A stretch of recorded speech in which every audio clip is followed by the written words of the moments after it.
Le Conseil de sécurité de l'ONU a adopté une résolution mercredi qui impose de nouvelles sanctions contre la République populaire démocratique de Corée, ceci afin de limiter les programmes nucléaires et de missiles du pays.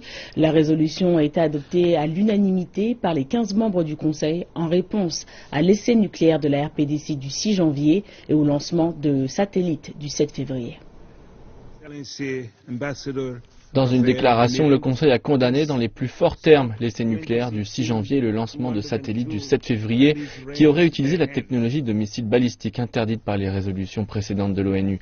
Pyongyang a insisté sur le fait que c'était un lancement de satellites pacifiques. Le Conseil a également réitéré ses demandes pour que la RPDC abandonne toutes les armes nucléaires et autres programmes nucléaires, ainsi que les armes de destruction massive et les programmes de missiles balistiques.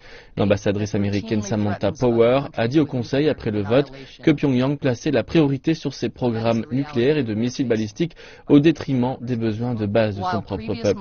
Et le représentant de la Chine à l'ONU s'est adressé au Conseil en rappelant la position du pays sur la dénucléarisation de la péninsule coréenne.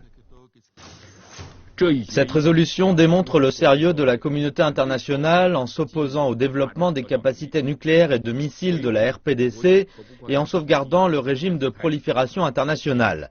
Elle réaffirme l'engagement envers une solution à la question nucléaire de la péninsule coréenne à travers le dialogue et les consultations et soutient la reprise des pourparlers à 6. La résolution de mercredi inclut une interdiction de toutes les exportations de charbon, de fer, de minerais de fer, d'or, de minerais de titanium, de minerais de vanadium et de métaux rares en provenance de la RPDC. Elle interdit également l'approvisionnement de tous les types de carburants d'aviation, dont le carburant pour les fusées vers la RPDC. De plus, elle demande à ce que les États inspectent tous les cargos allant et venant de la RPDC. Les précédentes mesures de sanctions demandaient uniquement aux États d'inspecter les cargos quand il y avait une raison de penser qu'ils contenaient des objets interdits.